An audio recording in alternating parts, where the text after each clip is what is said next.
And welcome back, everybody, to another episode of Bubba and the Bloom, episode 82. We're back at our home bases, and we're here to continue our recaps of the positional 2023 fantasy baseball. Going to shortstops tonight. It's going to be fun. But before we get there, you can find me on Twitter at BDentric, the podcast at Bubba Bloom Pod, and my co-host, as always, a lot better next to me recording the show, not on the screen next to me, but he's on Twitter at RyanBHQ. Ryan Bloomfield, how are we doing, my friend? Agreed. It's a little bittersweet to be back in my basement, your room, recording virtually because last week was so damn fun. But I'm doing great. I'm still riding the high of first pitch. I don't know about you. Like Sunday was rough. It was just a culmination of not much sleep, a lot of beer and laughs and whatever for the conference. And I don't know. Just I know everyone's kind of sick of everyone talking about it, but it really was just a freaking awesome time. Just like, I don't know, invigorating. We get to speak with everyone in this. We put our phones down and just hang out, drink, laugh, play golf, watch games. It was everything that I think we hyped it up to be. Had a great time, man. And more. I'd be willing to say probably more. Awesome. Yeah, with some of the stories we were telling before we shenanigans. Went live. The shenanigans. Yes, Super Troopers would be proud. Farva's favorite place was that first pitch shenanigans. Like Roger Bloomfield says in the chat, well, it's been a few days. How are you living with yourself after ripping off a couple of 9-year-old kids? If you guys don't know what it's all about, go check out the Bubba and the Bloom Twitter feed. You'll get a clip out of that, and then come at me because I think I'm still not in the wrong there. So that was great. But yeah, Paz was awesome. It was a full week. The World Series ended since we were last there on that Wednesday night right before the conference, Game 5 in Arizona. A lot of us were at the game. I was shocked. Like, I thought there'd be a few of us here and there. Next thing you know, it was like every section had at least 2 to 4 people for like a 6-second area. It was pretty cool to hang out there and kind of kick off the weekend in that regard. But how was Game 5? I mean, you were there. Like, I was jealous. I flew over the stadium. Didn't see you. I saw your tweet. But yeah, how was it? It was good. It was good. That was good old Frankie Stanfill of CBS Sports. That was fun. The stadium we were up there. Let's put it that way. We were up there in the upper deck, but it was still cool. Like World Series games, I've been to 2 with the Giants and Game 1s, and I'll never forget them. We've told that story on here before. It was just fun, kind of not having a horse in the race, but watching like Zach Gallen have a no-no going into like the 7th, and he had that curveball just flipping. It was amazing. Eovaldi didn't have it, but he made it work. It was great postseason pitching by Eovaldi because the D-backs should have lit him up in the first 3 innings. He had so many chances, but Eovaldi's just that grinder, man. That's why he shows up on Bloom boards. And he just he got the job done, and then it came down to just a few plays here and there, and the Rangers were the better team this go around. And the D-backs will be fine. They're young. They're going to be loaded. But being there in person was awesome. You know, watching Bochy get another title. It's kind of – Boch will always have a soft spot in my heart. Like that dude, I won't talk about it on the air. We've talked about it off the air. He shouldn't have left San Francisco. Let's put it that way. But always a Bochy guy, so it was good to see him take one down and watch Corey Seager win one without Dodgers uniform on. So that was cool as well. For me, it was surreal. I think I've said this on the show a couple times, but Josh Sborz is from my hometown, and I graduated and played with his older brother Jay, who was a first-round pick actually with the Tigers. So it was surreal to see Josh Sborz, who I remember as like a 4-year-old, 5-year-old kid, coming to my games, or really his brother's games. But to see him close out the World Series was like just mind-blowing to me, just given how long I've seen him. So that was cool. It was your seats. It was funny. You can tell how high-paying and lucrative the fantasy baseball industry is, because every analyst picture was like the second row from the back, but whatever. Yeah, we were in the upper just deck, to get in there, man. Tickets were expensive, and you were pretty right behind home plate, right? A little bit pretty darn, like one section over from like home plate, so you could see everything pretty good. It was really cool. Like in his home run in the 9th, like you could see it all very, very well. I will say this to Rangers fans: well behaved. I was thoroughly impressed by the Rangers fans. They played it very, very, like 2 guys in front of me, a couple in section over. They were like congratulating when the D-backs did something good. When the Rangers started to take the lead, they were cheering, but like very respectively. They could have easily just been like complete dicks. I've seen that in so many other sporting events, and they were not. I give them. Were they out there in numbers? Were there a decent amount. They're kind of scattered around the upper deck. They might have oil money, so they might have been farther down, and I missed them. They didn't have fantasy ass money, but it was like I said, the ones that were there though, good people. I could watch a game with them anytime and be cool. So I was very impressed. Like I said, I've been to Stanley Cups, I've been to World Series, like any game. Period. It doesn't have to be a World Series game. You get around certain fans, and it's no fun. So it was impressive. Like winning the World Series, I could see fans easily just blowing it, and they did not. So kudos to Rangers fans. I'll say that much. absolutely? We have an announcement. If you don't follow Bubba the Boom on Twitter, I'll give Ryan the phone. This one's talked so much already. Ryan, what is the announcement we have? The announcement we have, we love doing. We're sick enough to do this one time a week and enjoy it as much as we do. We're going to double down. So we're going to starting next week, twice a week episode. So probably Tuesday nights and Thursday nights. Thursday nights is like a hallmark of the week. So we're always keeping that. We're going to add Tuesday nights to the mix. And I think we've got plenty of content to be able to keep it fresh and keep things going. But it's exciting. We want to, I don't know. We really want to, we've talked about this for a while, but really want to start building this out as we enter, I guess, like year 3-ish of the podcast. And the way to do that is not only to kind of get more active, and we've been doing clips and everything from previous shows or first pitch. Ryan's been doing clips. Ryan has been doing clips. He's very good at it, not me. Yeah, last week I called you at the live show. I called you the marketing guy, but really I'm doing a lot of You're doing it. It's fine. But no, we want to build this. We enjoy doing it. Most importantly, we want to build this out. It was really cool at first pitch just to kind of not just do the live show, but hear from you all that listen regularly, and we appreciate that, and we just want to keep it going. So twice a week going forward, really, I think indefinitely.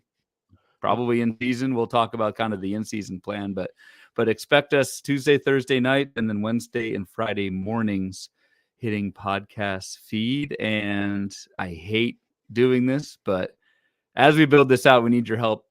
So if you can rate and review the podcast, either on Spotify, Apple, wherever you can do that. We almost never like show for this kind of stuff, but I guess it does help. So as we're putting more into this, we want listeners to get more out of it and help us out as well. So if you can, we would be greatly appreciative. Yeah, it sucks to show like I've done millions of podcasts of my own, and I hate doing it, but in the end, how the algorithms work, unfortunately. So it's just one of those things. Get a couple seconds out of your day. Really does not take long. We would truly appreciate it. As we start getting more and more rates and reviews, we'll start giving out stuff. I've done this on other shows. Like when you start getting to like 50 and 100s, like we'll give stuff out. I got no problem with that at all. There's where the marketing guy comes into play. So sign baseballs, or are we going better or worse than that? We'll see. Let's see who rates me first. Let's talk about that. Prove it and make me have to come up with something. Maybe I'll go to the San Jose Giants games next year. There's got to be some kids running around, and I guarantee a box of Julios. Oh, we got a box of Julios right there. Look at that. Oh, I finally saw the gnome now that you mentioned it. Not the Masters gnome. I know, that is we talked about the gnome at first pitch. I'm not giving that thing away. That thing's legendary. I do have a baseball there too. It's not an AFL ball, but I don't know. Yeah, think of stuff. There's plenty of stuff we can do. So you guys help us out. We'll make it worth your while. I promise. Yeah, but no, I'm excited. I'm excited for it, man. Twice a week. We're just getting the groove even more and see where it goes. Yep, we'll see how long Ryan can handle me. So it'll be good. It'll be real good. Let's have some fun now, like we weren't already. But we'll keep our recaps going here. We'll go to the shortstop position. And as usual, we talk about the top 30 ADPs, then where they finish according to the Fastball Player Rater. Then we'll throw some late round guys that really didn't even get drafted. And there's always a handful that's going, wow, like, I'll give a hint here. I even texted Ryan yesterday when he sent this over. I'm like, Orlando Arcia was the 23rd ranked shortstop last year. That's all I'm going to say. We'll get to why that, but it's just that's why I have these exercises. Like we'll do the 2024 previews in like another month or so. But what's fun about these is going back, like we've talked about. You see certain positions like second base. If you got one of the top guys, really good. It was a mess after that. First base similar, but there was pockets of good. But like going into the season, the pocket we thought was good, not so good. So it's kind of fun to look back. Catchers is great. You can do what you want with catchers. Well, but, you're a little biased there. Side note, quick first pitch anecdote. I saw Bubba in the flesh. In the flesh, we're listening to a panel, and Bubba's going through every roster resource page and handwriting every single possible fantasy relevant catcher for the Black Book, right? This is what this was for. Yep. You just do this for fun. Look at this thing. Yep. Look at that. It's up there, folks. So you had 49 I think 49. 49. Yep, 49 catchers. I look over and Bubba's just writing catcher names and just like happy as hell. You were in your element, man. It was impressive. He takes a picture, which made me laugh. But what started it all is he looks over at my computer and goes, Omar Narvaez. Yeah. I'm like, yep. You wrote his name down. I'm like, dude, what are you doing? I had the Fangraphs page up, and Ryan's like, Omar Narvaez. And I'm like, hey, got to go deep here. I got to see if he's even half relevant. Cliff note, not relevant. Yeah, all there's right, the picture. We got for the YouTube crowd. That's going to come out terribly, but there he is, just on roster resource. That probably was Narvaez, and then left hand this like giant notepad with just catchers. Hey, as they say, that's where the magic happens. It's where the magic happens, guys. I don't know who says that outside of you. Maybe I should do it for other positions. It might help me out in the future. But we're here talking shortstops. So without further ado, unless you have anything you want to add to this, but no, it's so you're Orlando RC. I mean, we'll talk about that in a little bit. 23rd, but this is the value of recapping this stuff. Orlando RC was 23rd. Anthony Volpe was 22nd. Like, to me, that's and again, we're using Razzball Player Rater 5x5 to kind of determine these ranks. But like from the hype that Volpe got compared to the crickets that Orlando Arcia got, it's just interesting to see those guys finish side by side at the end of the year. But yeah, we'll talk about those guys a little bit later. What we're looking at on the screen again for the YouTube crowd and to shill.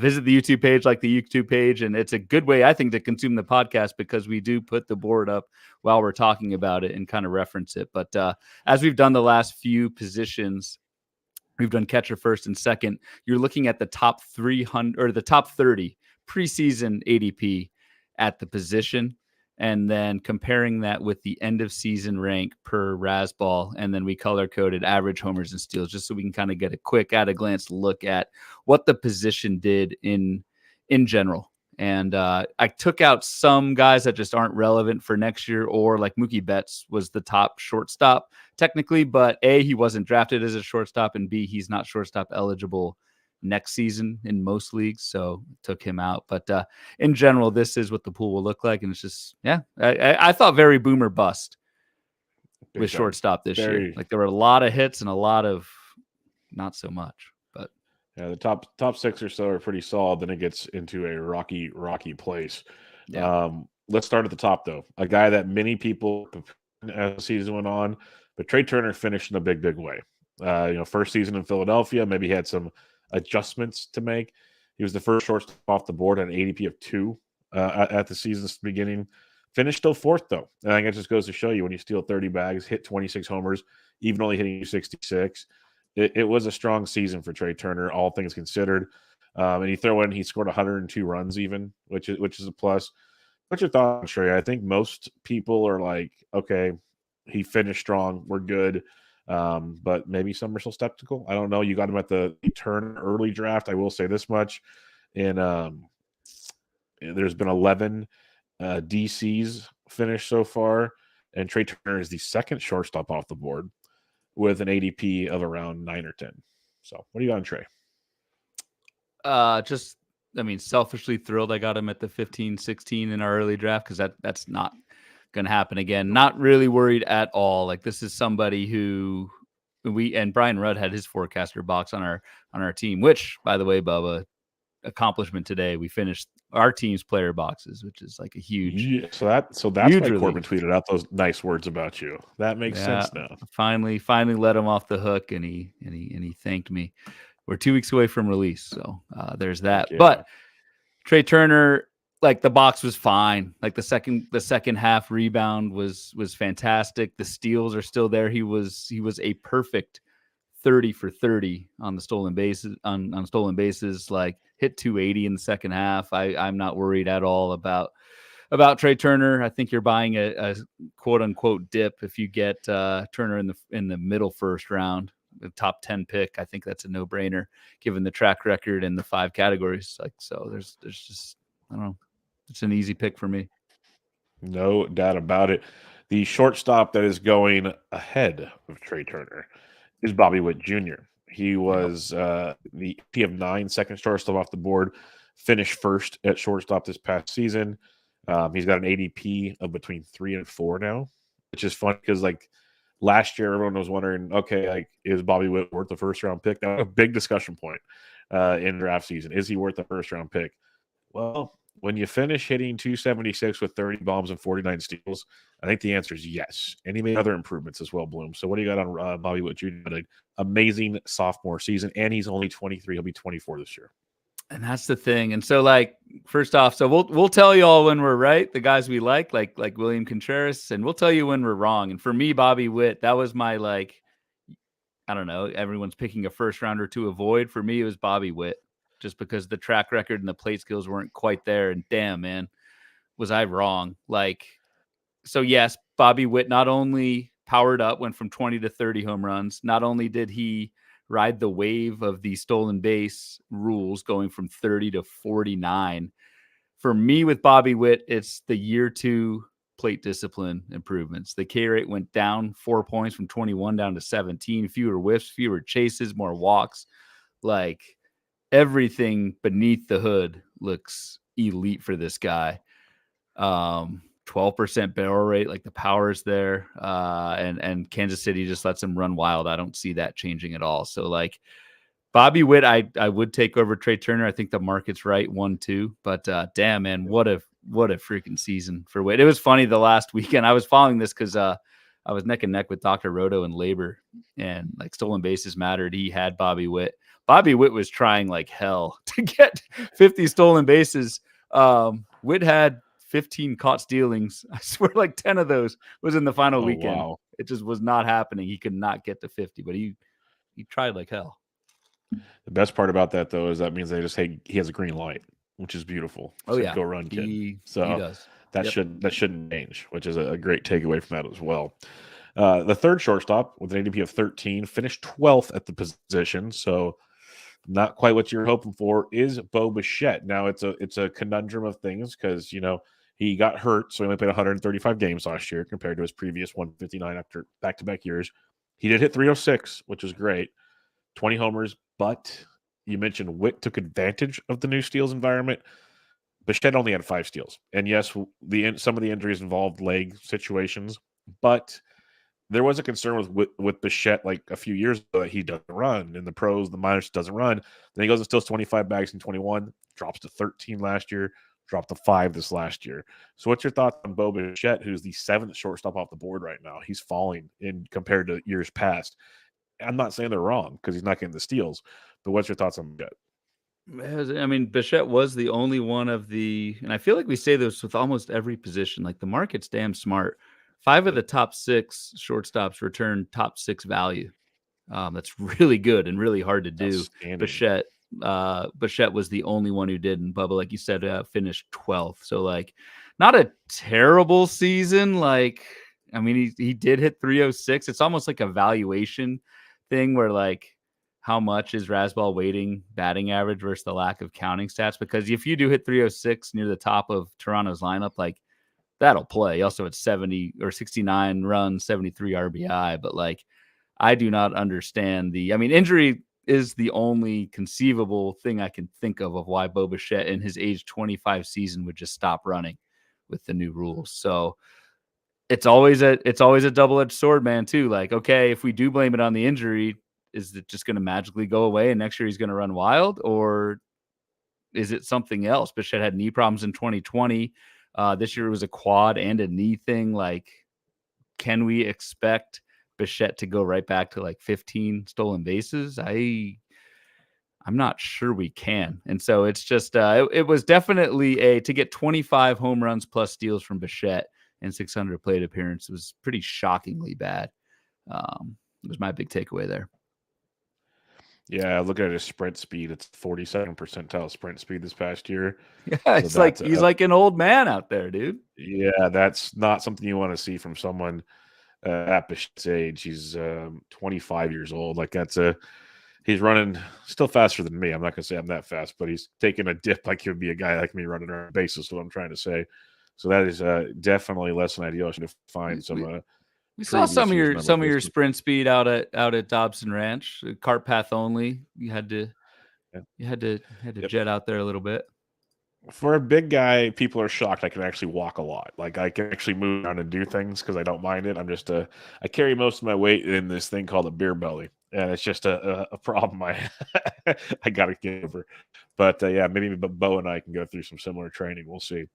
The next shortstop, 19th ADP, fourth shortstop off the board, finished sixth position last year. He will not be shortstop eligible this year, just so people know. Yep. But he was definitely drafted as a shortstop this past year. So that's Fernando Tatis Jr. And this was a year, I'll be honest, like I was concerned because of the shoulder. And I guess he outperformed expectations, but he still didn't dominate to the level. He finished with 25 homers, 29 steals, which is great. He only hit 257, so like the power was down, the batting average was down. Still a good season, but I guess the expectations for Tatis all the time, I expect more from Fernando Tatis Jr. Now it could be a year removed from the injury. He's better this past next year, definitely an option. But what are your thoughts on 2023? Where I was like, okay, he was good, but you still like towards March, you had 19 DP. He's a mid-second round player. And yeah, he finished great at shortstop, but is that enough for you? I guess the steals made it enough, but it was kind of tough for me. It was enough. I mean, the big thing with Tatis was the batting average, and he only hit 257, but did cut down quite a bit on the strikeout rate. Went from 28 down to 22%. That's a huge improvement. So a lot of that was BABIP driven. The other, I mean, we forget, or maybe we don't forget, but remember Tatis, when you drafted him entering 2023, you knew you were going to miss 3 weeks. And so it's almost a test of like valuation. Tatis finished sixth with missing 3 weeks. What did you get those first 3 weeks? Because you could plan for it in drafts. You knew you were going to get 3 weeks off, and it was even better than that. So like Tatis almost from like when he was active on your roster plus his replacement level was probably a top 5 shortstop. And I don't really have any qualms first round next year. Wrong. I'm actually probably more on him next year, coming up here, because like a year removed from the shoulder thing. Given he still never had surgery, that always scares me because like you're just wondering what's going on. Like that's why I said it from the beginning when we were doing the show way back when. I'm like, just get cut on, get it fixed, make sure we're good to like. He's so young. I just want you to like fix it. The older guys I get, the young guys make it happen. So that's always going to be a concern. But the fact he went through a full season, I guess you kind of got to notch it up to that. So I think we're in that regard. All right. The next guy is a guy I'm very high on coming into this year. You will have to pay for him, though. He is the fifth shortstop off the board in 2024. But in 2023, Francisco Lindor Jr.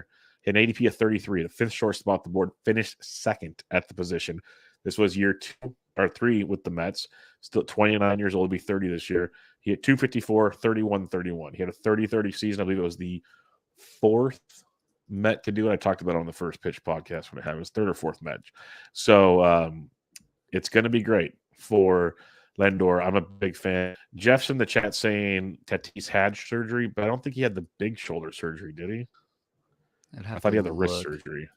Yeah, check it out. What's your thoughts on Lindor, though? Because I love the improvements we saw this year to get kind of back after, he went 26, 16, 2010, kind of good seasons, but not what you expect. Or he was back to the way he was with the Guardians late in his, late teens seasons, 2017, 18, 19. Quietest 30-30 season, at least for me, that I've like ever. I mean, I feel like I learned today that Francisco Lindor had a 30-30 season because good friend Ryan Bloomfield doesn't listen to my other shows. There you go. And I obviously did not listen to your nugget on the First Pitch pod that day. But must have been a Monday. I didn't listen on Mondays, but no, I did not realize that at all from Lindor, and that was definitely Like he did not run, let's see, stolen base opportunity, which we look at HQ, was 23%. So basically a quarter of the time that Lindor was on first with an open base in front of him, he was running. That was the highest of Lindor's career. So this is somebody, and an 89% success rate. And that's a thing like, and I did I just finished it today doing a stolen base recap for the forecaster. The stolen base success rate of just over 80% this year was the highest it's ever been in baseball. And so the break even point on steals is roughly like low to mid 70% as to where it's like worth it to steal. And I think what we saw so much in Lindor is like exhibit A of this. If you're stealing 90% of the time successfully, you're just going to keep running because that's the incentive. And it's the plus EV play to keep going. And Lindor took full advantage of that. So it is just interesting when we compare that with Bo Bichette, again, injuries aside, to see which guys surged and which guys did not in stolen base department. Francisco Lindor in 2022 had 16 steals. Bichette, I think, had 13. So they were basically the same. Yeah, 13, yeah. Bichette's like 4 years younger than Francisco Lindor. Lindor stole 26 more bases, which is huge if you were deciding between those two. And it really weren't even. Bichette was a first rounder. Lindor was early third rounder in the 30s with ADP. Just a huge season for Francisco Lindor. And Lindor's fantasy value was tremendous. Honestly, finishing second at shortstop is very, very good. Like, I think he deserves that. Obviously, Bobby Witt was better, but big fan of Lindor. That's why I took him on the 2-3 turn in our early draft. I think he maybe doesn't go 30. I think he can go 30-30. I think he can, but I think he's still a very, very solid asset. Real quick, to Jeff's point, I was wrong. Fernando Tatis had shoulder surgery in September of 2022, and he had 2 wrist surgeries. So he's been cut on a few times. So let's hope that's a good thing and good to go in that regard. We have another person jumping into the show. Bobby D. Robert Pietro asks how your handsome men are doing. Yeah. Not to continually bring up first pitch, but I'm going to do it anyway. Not only was Rob really cool to meet in person, I never met Rob before in person. His crew, man, the 3 brothers, met his wife, just fantastic. Yes, the DiPietro crew. That was a blast. I can't wait to do that again. Look forward to the DiPietro family podcast at some point. Yeah, sometime soon, talking baseball cards and everything else. Next shortstop off the board is your World Series MVP. They even created a stat, an October stat about Corey Seager. If you guys saw that on Twitter, that's pretty interesting. He had an ADP of 61, shortstop off the board, finished 3rd overall. And this is what is impressive because we've talked about all these other shortstops outside of Bichette. They stole bags. Like, there was a big part of that. Seager hit 327. He was Freddie Freeman at the plate. 33 homers, only 2 stolen bases. And Seager never steals. 2, 3, 1, 1, 1, 0, 4, 3, 2. Those are all his careers. Like, he just doesn't steal even in a new steals environment. But the 29-year-old hit 327, by far the best of his career since 27 games in 2015. Like, he's dominated. What's your thoughts on Corey Seager, who you are definitely paying a premium for now? He's pick 20, 3rd shortstop off the board. But in 2023, he earned every bit of it. And it's an L for me. I always just avoid Seager because I'm worried of the injuries and this, that, and the other. Even with a stint on the IL this year, he still crushed it. So big boy stuff from Corey Seager. Corey Seager missed 48 days on the injured list this year. Like, Corey Seager only had 536 plate appearances, yet still finished 3rd at the position, which to me is like just as wild as doing it with only 2 steals. Yes, like a 327 batting average is like freaking wild. I don't think he can do that again. But he's a 300 hitter with, I think, 40 home run power if he can stay healthy. And it's just like it's a roster construction thing. It's you do need to get your steals elsewhere if you're going to take Seager. A little bit less so. So I might have been a little bit wrong saying that the last few weeks. There are, just looking at this board, there are definitely other shortstops who did not steal many bases. I almost thought of shortstop as this is where you get your speed. And yes, there were guys who stole bases. We just talked about Bobby Witt, Trea Turner, Tatis, Lindor. We'll talk about C.J. Abrams later, Ha-Seong Kim. There was also your Bo Bichette, your Corey Seager, your Dansby Swanson, Willie Adames, Jeremy Pena, Gunnar Henderson, guys who were drafted pretty early at the position and did not steal all that often. So that was kind of going off on a sidebar there, but that was something just looking at this board that really stuck out to me. Is it's not just Seager that is kind of a stolen base suck at shortstop. There are other kind of traps there, and so you can get around it. Corey Seager, like I remember at our Rob DiPietro early draft, I was debating between Trea Turner and Corey Seager. This was back in August before Turner really turned it on, but like it was close. And I think Corey Seager is a legitimate top 20 pick. You just need to get your steals elsewhere for next year. And it goes back to something we've harped on before, and we'll harp on again in our 2024 previews, is it's just roster construction. You can build your team in so many different ways. You can find steals at other positions. It's not like the old days where you have to get it. It's what you're saying, but I'm just like going to echo it. Like you don't have to get it now. So, we've talked about it before. Like I have biases on certain, players here and there. Maybe I got to change my biases. I'm still concerned. Like the fact he still missed so many games, to me, he ran so pure to get to where he was. Yeah, like, especially batting average. Yep. And he do that against, like, my concern was injuries. Well, he got injured again, but he ran beautifully when he wasn't. How often is that going to happen? That's kind of one of those things. Am I willing to just be wrong again? We'll see, probably. But it's just one of those things where we have to, realize we don't just sit in one spot and we can bounce around and do different things and find different players. And it's a beautiful game we're playing because so much talent. And I can't remember who tweeted it the other day, and I responded saying I felt the same way. It's just another position we're looking at. So many guys under 30 years old, so many young players. It's like continue. The game is so young now compared to what it used to be. Might have been Smata. Yeah, it might have been because he said he was doing so many early drafts and he realized, I'm like, it's because second base we're talking about so many guys under 27. Here it's so many guys 29 and younger. Like they're still so young all around the game, which as fans is awesome. As a fantasy baseball fans is great, and it just shows you why so many stats can be scattered around all these positions. There's so many just talented young players out there. Now, it's not the old days. It's like you put the old guy at first base, you put the old guy over here, you put the young guys at the middle because they're fast. Like that's just kind of how it worked. Now it's just a whole different world now. Like in reality, totally just off the point here, but like 10 or 15 years ago, a person of Corey Seager's stature isn't playing shortstop. That's just the way it works. He's a bigger, taller dude. He's not playing shortstop. That just doesn't happen. So it's just kind of fun to see how it all plays out. Neil Cruz was the next one. I think we can skip past that. Injured, crazy. Hopefully bounce back. We'll see how that works in 2024. Tommy Edman is the 8th shortstop off the board. He finished 20th overall, 27 bags. Kind of helped that one out a ton. I've always been kind of one of the guys that, there's a contingent that loves Tommy Edman for good reasons. I'm always one of the ones that's very skeptical, especially knowing he's not leading off all the time.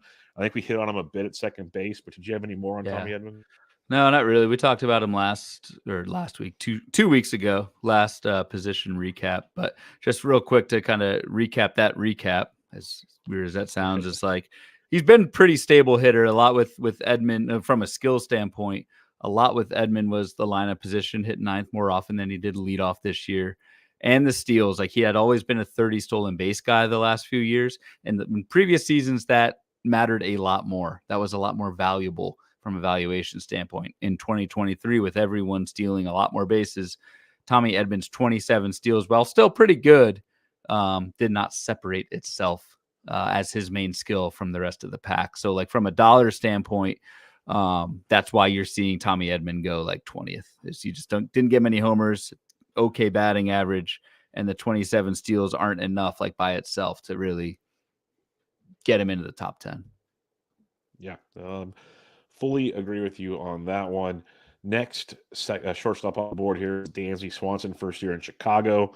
9th shortstop, finished 13th overall, 244, 22 homers, only 9 steals. Another guy that took a step back in steals. Kind of a surprising thing, especially on a team that ran like Happ and some other guys. Nico Horner, we've talked about. Like these guys ran, so it wasn't a team philosophy, I would say. So it makes you wonder on a few other things. With Dansby, was he hurt? Was it just something different? He was in the middle of the order more, so maybe it was a lineup philosophy with Dansby Swanson compared to years past. But I'm not ready to give up on Dansby just yet. And now you don't have to pay a premium for him either. But it is a bit concerning that he didn't just like dominate like you'd hope for. But what's your thoughts on Dansby Swanson? I feel like this is kind of who he is. I think from a we're in draft and hold, getting into draft and hold season at this point. The volume consistency with Dansby Swanson, which I think is a skill, someone who can go out there and play every day, Marcus Semien-esque. Dansby Swanson gives you that. And I think just based on the sheer volume, let's see where Swanson is. He's 12th with almost 2,000 plate appearances over the last 3 years combined, 12th in all of baseball.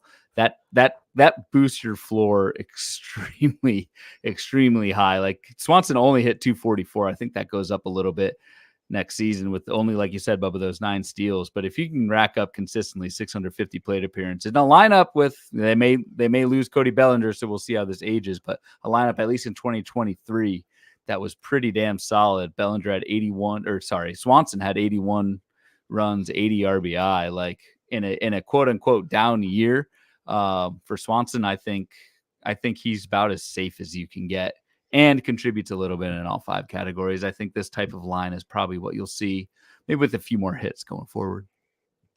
Yeah, I think for some reason I still think he's like a 15 steals guy. Maybe I'm just over aggressive on him. Yeah, he never really. He got 18 in 2022. Yeah. He never stole more than 10.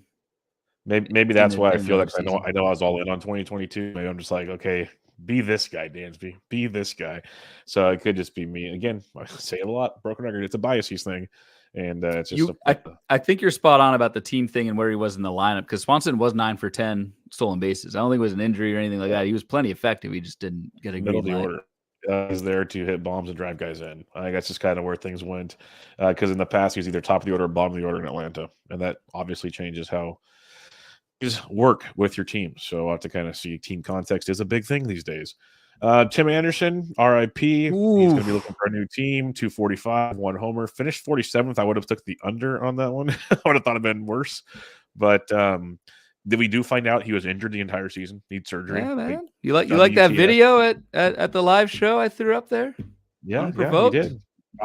I unprovoked / I bet you've looked at that a million times going, look, you really are good. I knew you were good. I knew there was a reason I drafted you. I love the man too much. Fantasy player. Some other issues there with Anderson. Some other off the field issues we do not need to talk about on this show. But I guess we can talk about it quickly. But it's like I think it's 100 very heavily injury related. Do you have anything else on that? Yeah, I mean that's what we talked about last week. I showed the video and Anderson, believe him or not, at the end of the year basically said that play pretty much screwed him up. His knee was screwed up all year, and so I think he was on our board. I mean, the reason we talked about him last week in Arizona was, I believe Anderson was the highest hitter ADP fall from last year, and the current ADP is like 330 or something. Like I think Anderson's going to sign somewhere and play. I don't think he's old enough to where this falls off a cliff. And so it's, and maybe this is wrong, but am I going to take Tim Anderson or some prospect in the late 300s who may or may not be up by July? I'm always going to take Tim Anderson. I'm going to take the track record. I'm going to take that performance. Maybe wrong, but I think there's a lot of bounce back potential here to a guy who was for years, an elite batting average guy with a little bit of pop and some bags. So I think that can come back. Maybe he just needs to get away from the White Sox. I think everybody does. Jason Benetti. Even Jason Benetti, the announcer. It's he's an amazing human being and an amazing announcer. And dumb Reinsdorf has even bad things to say about him on the way out. It's that whole team is so toxic. It's unbelievable. It's so bad. And then you hear Giolito and some other guys on the Chris Rose rotation. They've said things without saying things about that clubhouse. It's it's bad there right now. It's really bad. So I don't know how that's going to take a few years to fix. As long as Reinsdorf and company are involved, that's going to be a rough go. So honestly, it's going to make me you probably still play Lou Bob and everything, but it's tough to go all in on some White Sox guys right now. I'll be totally honest. Yep. All right. Xander Bogaerts is a guy I just usually cross off my list. And, he was good. 11th shortstop off the board. Finished 11th. That's actually pretty good. He was good. Top 12 shortstop. Yeah. 285, 19 and 19. For me, he ran a lot more. That he took advantage of the stolen base situation because the previous season's 8.5, 8.48. So he's done there. And that's kind of the boost. We knew he was an average guy. Power was 15 to 20 homers is kind of the thing. it was could you steal bags? Well, he steals bags. If he can steal bags consistently, he's going to be good. Do you believe he's going to steal bags consistently? That's the question. So what's your thoughts on Xander? Really interesting. I kind of wrote off Xander, and this has happened a couple times in the past where he's playing hurt. He plays all the time. He plays hurt. And I as you were talking, I just looked up because I remember he from flat this out year, came out and said he got hurt this year. Yeah, he was hurt. Yeah, He played hurt. So like the official RotoWire blurb, just like early June, late May, managing a wrist issue. Wrist is sore. So like I kind of just, I don't know, forgot about him, wrote him off. But the dude went 285, 1919. He flat out said he played through it because that's when I think it was Machado and a couple other guys were already on the IL. Yeah. So he's like, I got to stay out there for my team. I was like, whew. But I mean, in the second half, Bogaerts hit 318, 11 homers, 10 bags. Like the injury did not, at least from a result standpoint, really affect him. I just feel like this is somebody who, yes, I don't think the ceiling is what it was. I wonder if these injuries are chronic throughout his career, but like they are. Dude posts numbers. He posts numbers. Yeah. But yeah, that's my concern because they are chronic. He said he battles the similar wrist injury every year. Once Machado and the company came back, he had 2 different, I believe, cortisone shots. He had one, played for a bit after, and they said after the second one, he said this usually does the trick, and I'm going to play the rest of the season and deal with the rest later. Yeah, but it seems to be a consistent thing. This wrist issue is just there. However, so I'm looking at HQ's dollar values for Xander Bogaerts the last 5 years. $31, $30, $25, $28, $23.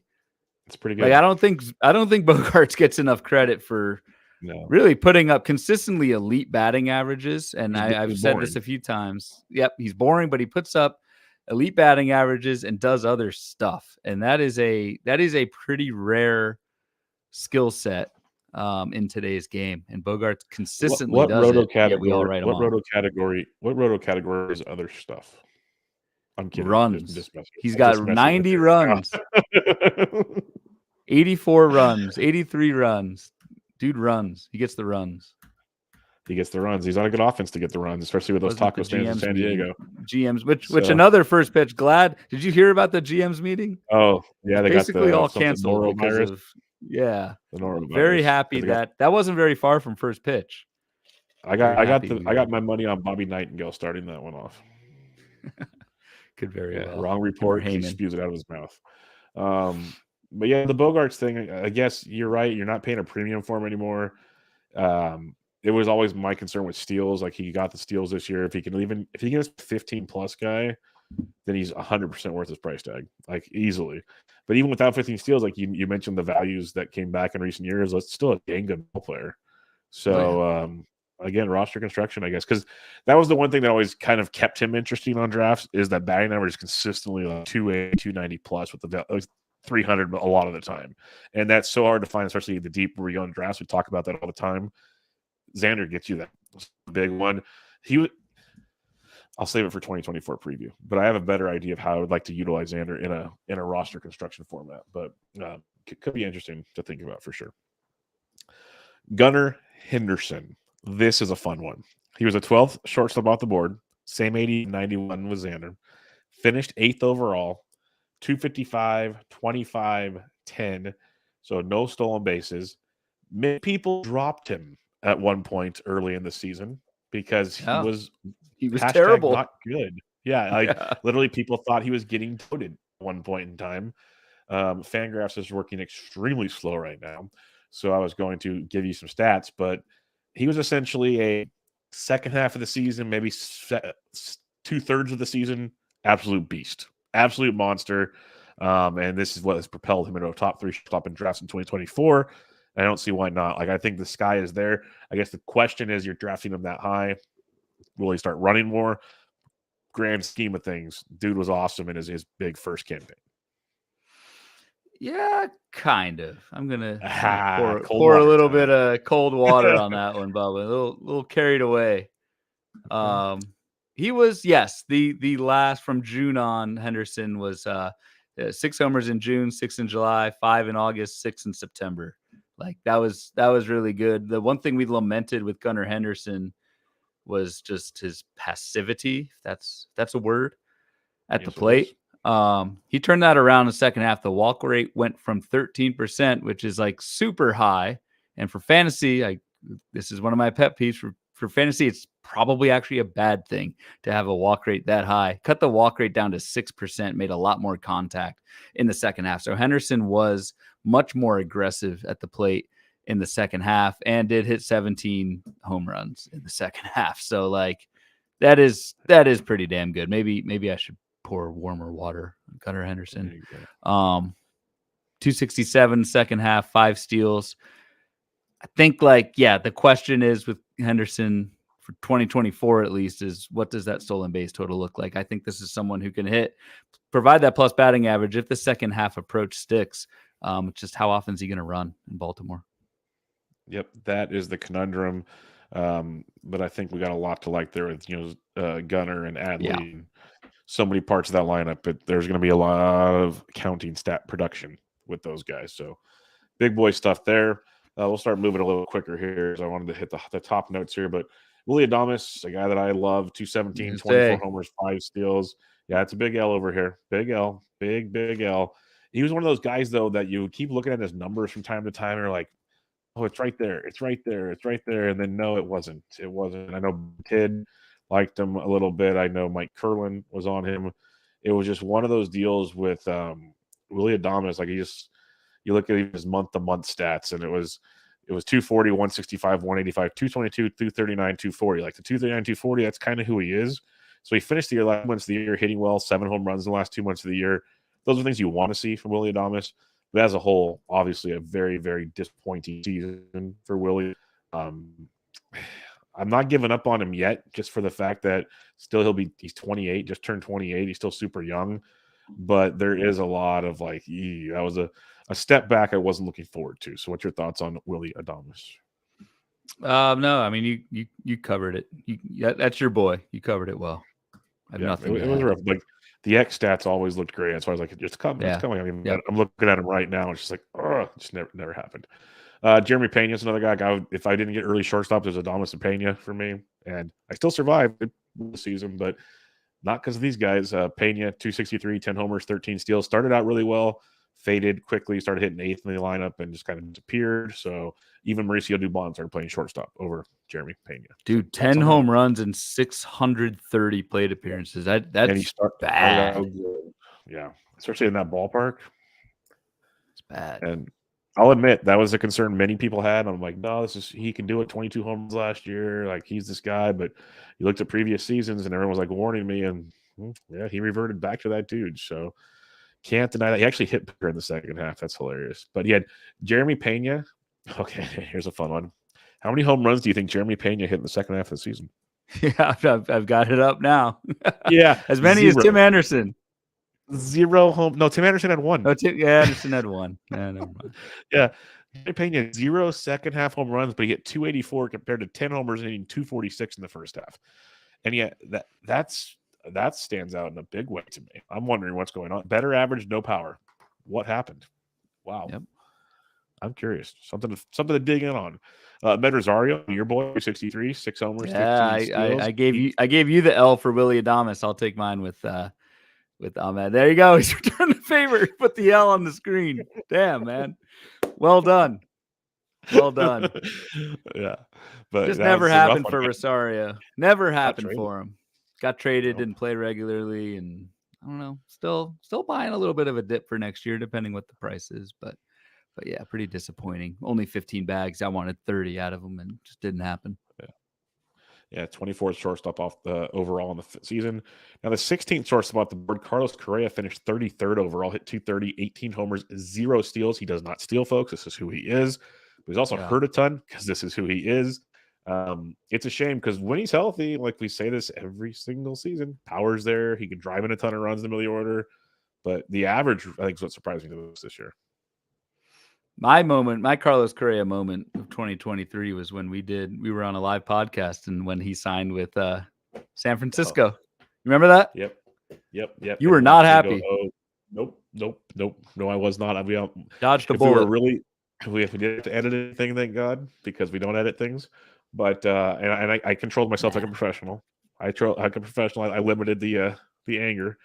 But yeah, he thank God if that didn't happen. Like, oh man, they were gonna give him what 9 years or something. Like, oh God, I could only imagine how that would have gone.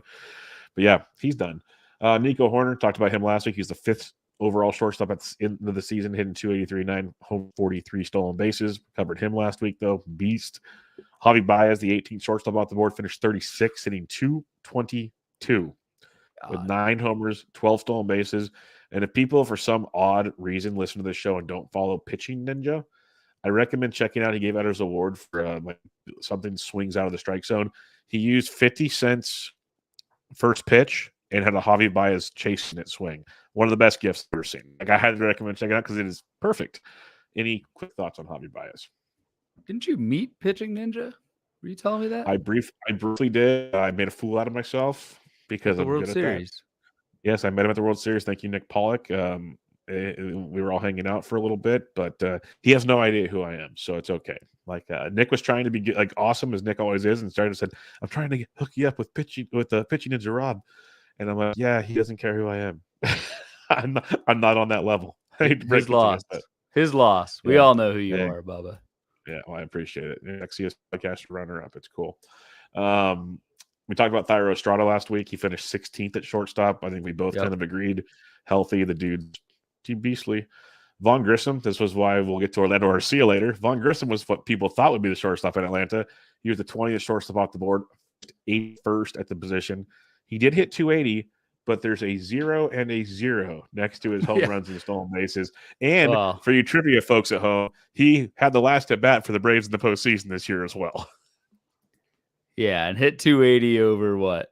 I don't know how many freaking plate appearances he had. Yeah, not many games, so whatever. But good bit of trivia. And I think who was I'll send it back to you. I think this was right. I don't know. Make shit up at this point. Who was the Phillies' last hitter? It was Vaughn Grissom-esque. Oh yeah. God dang it. It's gonna bug me because it was a guy that you're like, why is he up at the plate right now? Jake Cave. Yep. There you go. Left side of the plate. And like it makes you want to have these expanded rosters and all these really good players, and it comes down to this. At least the D-backs had I think it was Kit Marte was the last out. They had the heart of the order, getting towards the heart of the order. He snapped his playoff hitting streak that game in Game 5, but he walked 3 times in 5 plate appearances. So his on-base streak is still alive. Yeah, like he's so good. It's impressive to watch. Bryson Stott was the 10th first of all board, 280, 15, and 31. Talked about him a ton last week. So he's a fun one as well. Now the moment many have been waiting for. C.J. Abrams, the 22nd shortstop off the board with an ADP of 226, finished 7th at the shortstop position this past year, hitting a whopping 245 with 18 homers and 47 stolen bases. The newly 23-year-old turned that in October, did that in 151 games. I just tremendously high on him. A comment real quick before you go. A comment I made to, I think it was Jimmy Butler in one of the Uber rides at first pitch. I said, what's really great about the Gladiators, besides just doing 23 rounds and all this stuff, we do them so early, you look back and you go, these are some of the guys I was planting my flag on because you trusted these guys to draft them this early in Gladiators. Yep. I had C.J. Abrams everywhere. And I was like, thank you, sweet baby Jesus. So I'm really curious to see how 2024 goes. But 2023, what are your thoughts on C.J. Abrams, 7th shortstop overall? Just a growth year, man. And we forget that CJ helped me to glory and labor. I took him in the 20th, 21st round. He was 21 last year, in 2022. He was 21 years old, totally overmatched, should not have been at the level. Folks kind of gave up on him. This season was the age 2022 year. And even the first half for CJ Abrams, he was dropped. We talked about Gunnar being dropped. CJ Abrams was dropped. CJ Abrams hit in the first half, at least how HQ splits first and second half. I think the dates are a little bit different than what Fangraphs does, but whatever. Hit 234 in the first half with 9 steals. So 38 of CJ Abrams' 47 bags all happened in the second half. He had a 95% success rate, which is just absolutely bonkers. That's like 38 for 40 or 38 for 41, something like that. I went to college, so I can do that type of math in my head. This is why I'm glad I have you as a partner on the show. You help me out here. The strikeout rate went down in the second half by a lot in the hard contact. CJ Abrams is never going to be I shouldn't say never. He's not going to be a power hitter most likely, but like there's some thump here that supports 15 to 20 homers. Like, and again, like next year it'll just be 23. Like, God, it's impressive, and he's going to be very expensive next season, and should be. The Nationals going to play him every single day at leadoff. They will suck again next year. They won't care how often CJ Abrams runs. It's like fantasy gold. Real quick, have you looked at ADPs yet? No, I don't have it up even. What do you want to guess CJ Abrams' ADP is? I'll say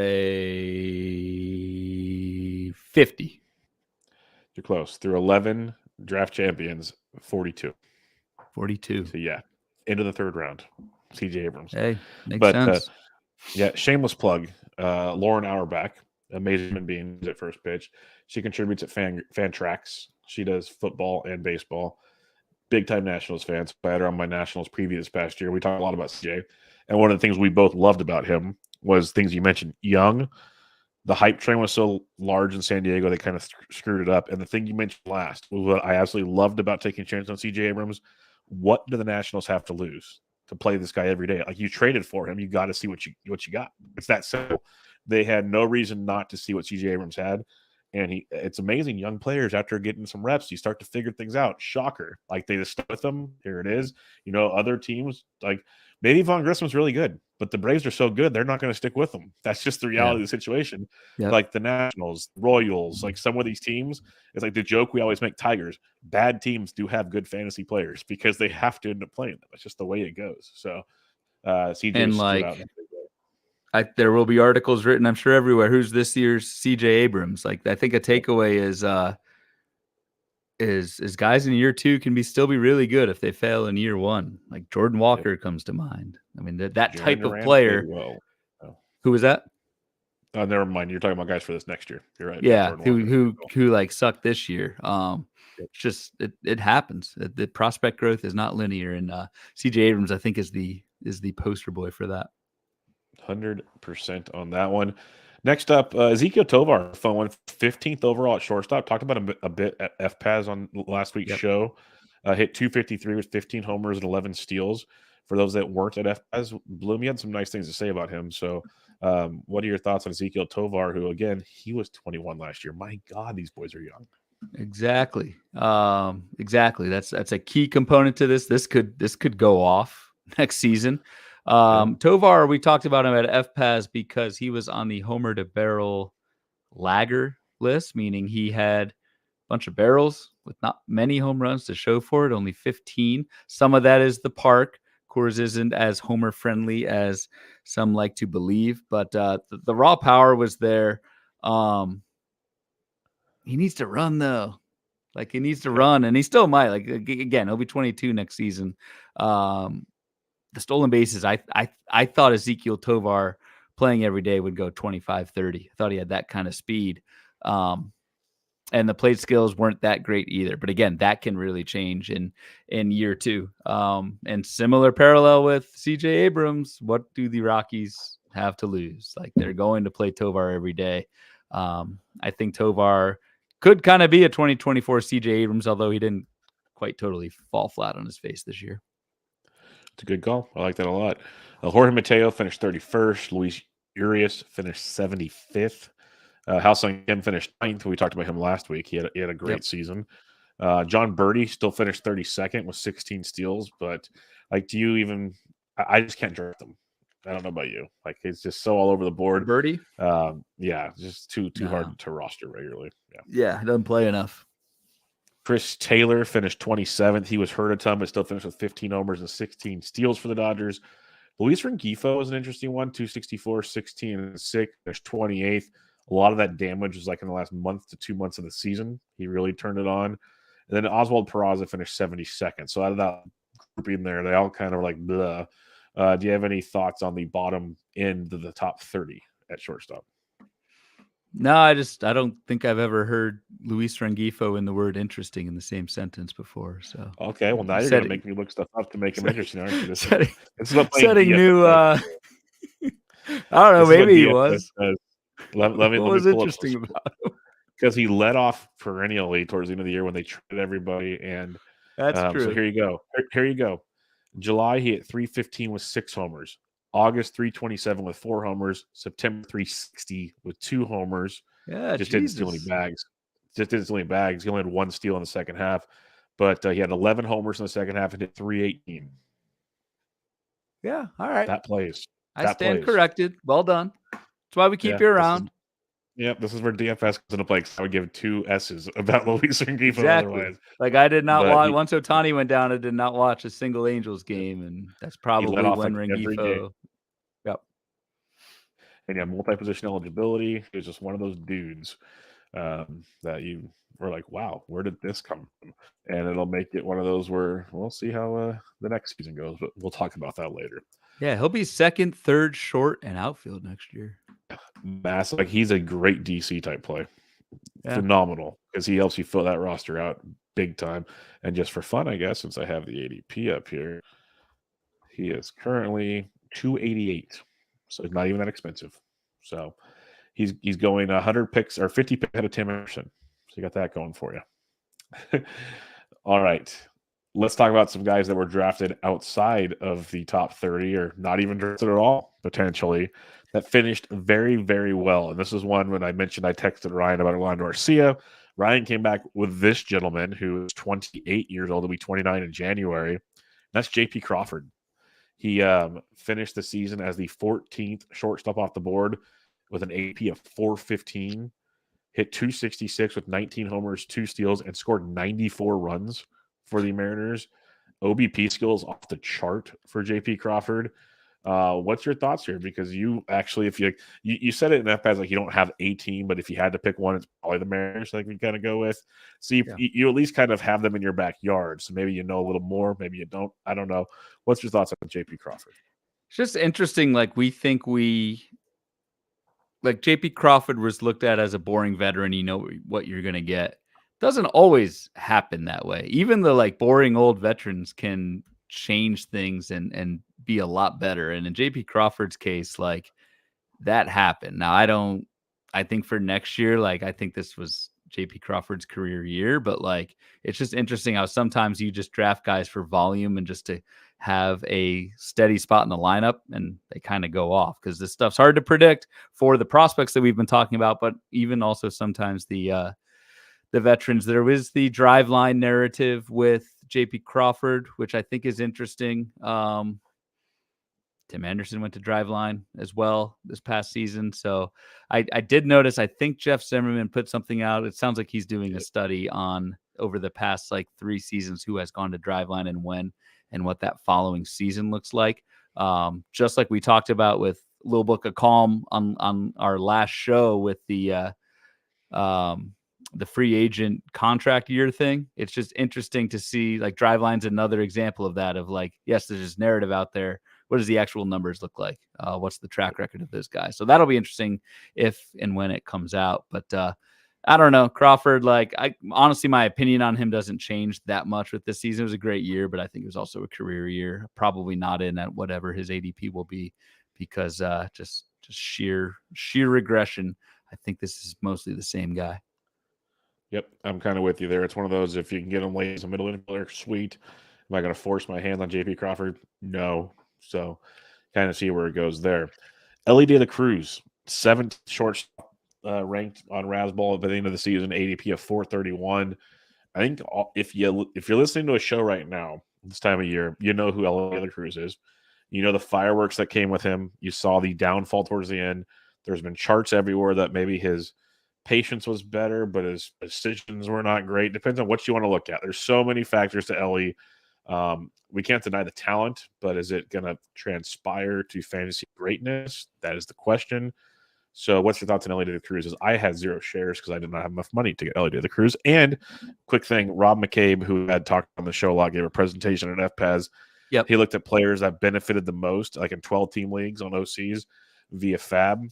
like out of the top, I think like 30th percentile finishers or whatever, Elly De La Cruz was not on any of those teams. That is quite telling in the whole. Tanner Scott was the most added player on those 30%. So that goes to show you things. But back to your thoughts on Elly De La Cruz. Yeah, just super polarizing. I haven't really formed an opinion on De La Cruz for next year yet, but like whatever your opinion is, like 13 homers, 35 steals, and 427 plate appearances, like this could be a first round guy, especially in that park with that lineup. I need to dive in and look a little bit more. Yeah, there's some good stuff. Like Scott Chu has put out some really good rolling graphs on Elly and maybe some positive information late in the season, but still need to dig into that. I was considering Elly De La Cruz at the 1-2 wheel in our meatball draft back in August and did Trea Turner and would have taken Corey Seager over him as well. And again, that was back in August before things fell apart. So like, I can't see myself taking Elly De La Cruz in the first 3 rounds, which is probably where he's going to go. Just given the ceiling. ADP at 21. ADP at 21. So it's mid-second round. Yep. I get it. Yep. I get it. It's just not the way that I build teams. Not to say my way is right or wrong, but I if it's second round, I'm not doing that. Yep. His teammate Matt McLain finished 18th at shortstop, ADP of 747. Didn't we talk about McLain last week, or we put him off for this week? We talked about him, last week. Yeah, we talked about him at second base. Well, yeah. So he was right behind Elly. Do you have any other thoughts on that, or are you good there? I'm pretty much good there. Still second and short for next season. Ended injured, the oblique. But I don't know. Hell of a year. 16 homers, 14 bags, 290 batting average. Like you can kind of prorate that out.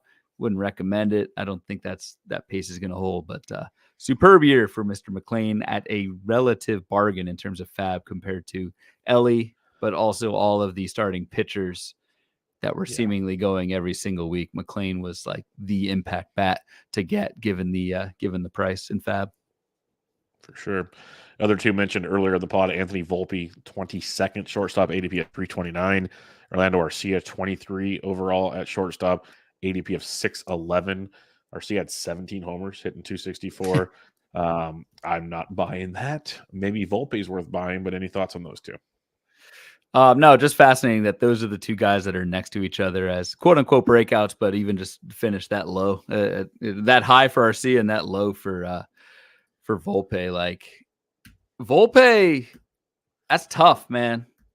You could see 30-30 next year. And again, to go back to CJ Abrams' example, Anthony Volpe was 22 years old and like, hey kid, you're starting shortstop for the New York Yankees. Like imagine the microscope, the pressure that all of that entails. 283 OBP, like that's really bad. However, the Yankees stuck with him, and I think they stuck with him as a rookie at 283 OBP.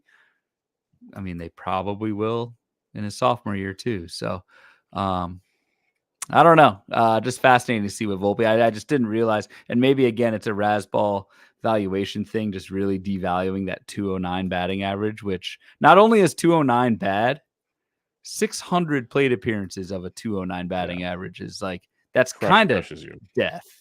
Yeah, that's death. Yeah. So yeah, that destroys your team. So yeah, I don't want anything to do with him, but I could see, it's like we just talked about the C. Abrams of the world. Why couldn't Volpe be that guy? Like that's, if they're going to play him, why couldn't he be? I don't know. That's just a what if scenario. A couple listener questions here, then we'll head on out. Ryan Ireland asks, who is your favorite post 300 ADP shortstop target? It's not pretty. The one that stands out to me, and people call me a homer all you want, but I am high on Marco Luciano. He has an ADP of 463, supposed to be the everyday starting shortstop for the Giants. Most of these guys coming down the list here are prospects or platoon guys. So for me, like there's some really good prospects down here. Don't get me wrong. Like Colson Montgomery, we just watched him in Arizona. Dude's a beast. There's a bunch of good ones here, but I'm going to go with the homer play, Marco Luciano. Dude, too bad your boy Rengifo's at 290. I know. I laughed. Like, he doesn't even qualify. That good, Bloomfield. He's that good. Doesn't even qualify post 300. Just because I'm like a stubborn, getting old man. Oh, I got to guess. Is it Med Rosario by chance? Ahmed Rosario and Tim Anderson. Let's do this. Yeah. Buy the dip, man. Buy the dip. Yep. That's fine. That's fine. Those two guys. I mean, your other options are like it's Bryce bad. Terang. He's not going to play. Mason Wynn could go off. It's just not someone I would. It's a ton of young Zach players. Neto's okay, but like, there's just not Orlando Arcia. I mean, I'm taking Rosario and Anderson over him. So maybe Ezekiel Duran's interesting. Third base, second base, outfield eligible at 379 ADP. If he gets enough playing time in Texas, that is an issue. But no, I'll go Ahmed and Anderson, my guys there. All right. Another question comes from @futures_bet. How about why CJ Abrams will be a top 5 shortstop in 2024? Thanks. Already being drafted as one, it sounds like. And I mean, we talked about him, and you could draw from what I said there and say, yes, CJ Abrams will be a top 5 shortstop next If year. he somehow finds 25 to 30 home run power, which he's so young, he could. If he could. I mean, he had 18 this year. It's not that much of a stretch. He's Bobby Witt minus the great batting average. Like, he's right there. He's 30-50 potentially. And Abrams stuff. That's an interesting comp because Abrams was like a top 3 prospect fantasy wise. They were talked about in a lot of conversations. Those two, together, a lot. People. That's why people they forget things so quickly when one of the guys takes on the whole quote unquote group. Like, I hate to bring this to golf, but most of us, that Ryan and I like golf. Like, when it first happened, it was like Morikawa, Wolf, Hovland, all these guys, and a couple take off, and you're kind of wondering where the rest of them are. And then all of a sudden, after like 3 years, they're all like Hovland's now the beast, and they're all really good. And it's just some guys take a little longer age, but talent is talent, is the way I see it. So my example that I'll use forever, baseball example, was first pitch. I forget exactly when, like maybe 2018, 2017. It was 50-50 split between Ronald Acuna and Victor Robles as to who the top prospect was in fantasy. Smart people on both sides of that aisle. And it's just fascinating to look back at that. And that goes against my claim that talent is talent, because apparently talent never found Victor Robles. So, there goes that one. Nope. That'll do it, Bloomfield. Final thoughts on shortstop. Pretty top heavy, but there were sprinkles. Kind of a common theme, as you mentioned. The market is very sharp these days. Yes, the success at the top. I feel like there were more busts at shortstop than at other positions. It was very boom or bust. You had a lot of late breakouts with like Abrams and De La Cruz, McLean, Ha-Seong Kim, Nico Herner. There were a lot of kind of busts too. So I don't know. I mean, I kind of said before the season, shortstop wasn't as deep as it was thought to be, and maybe that turned out right. I don't know.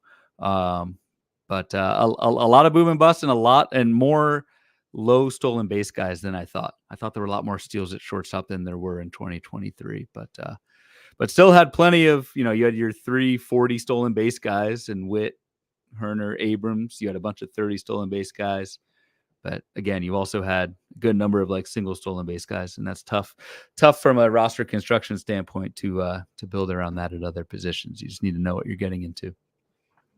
Yeah, it'll be fun as we keep diving into third base next, and then we'll get to the outfield just to kind of see if we see common trends. I think we will, but at the same time, do we find other areas to get maybe steals or power and just kind of put all of it together at the end type scenario. So it'll be real interesting to see how that plays out. But as Ryan mentioned at the beginning of the show, we'll be back with you guys next Tuesday. Oh, right. and then next Thursday as well.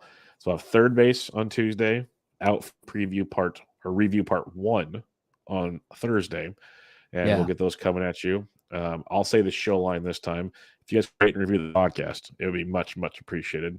We would like that quite a bit. But any final thoughts on the show? I know we talked shortstop, but are you good on anything else before we head on out? No, just thank you to everyone who came out to the live show. Like that was the highlight of my first pitch doing that. It was freaking. We had signs in the back. I gotta go get my sign, my Bloomboard sign, BORED. It's in with my golf clubs. I got to go pull that out. But mine's with my clubs too. I just thought about that. I need to go get. Is that where you put them? Yeah, I rolled it up and stuck it in my golf. Like, I was just the place. I'm nervous to see what it looks like, because it was funny. when I got my carrying bag out, I kind of cleaned it out, and I realized that there was still the tag in there. So this thing was inspected when I came back from Arizona last time. So I'm really curious to see what that thing looks. I'm really curious to see what that looks like right now. Imagine you're like TSA, they inspect your bag and they pull out this sign that says Bubba drafts catchers in the first round. Like what do you do with that? You probably report me. Like, is this you get fingerprints? You get fingerprints on that thing. And sir, over here, please. Yeah, we need to talk. You clearly have a problem, sir. We are here to help. Yeah, some of those signs people might actually gotten pulled out of TSA for. Yeah, that is true. Some of the actions. That's good. Some of the actions. Some of the actions as well. Oh man! But we'll wrap it up on that note. Make sure y'all follow Ryan on Twitter at RyanBHQ, the podcast at Bubba Bloom Pod. I'm at B. D'Entric. Thank you for listening. As always, we had the YouTube chat the chat was there. People were watching. It was great. And get ready to download it on Friday. But this was Bubba and the Bloom, episode 82, your 2023 Fantasy Baseball Shortstop Review. Catch y'all later.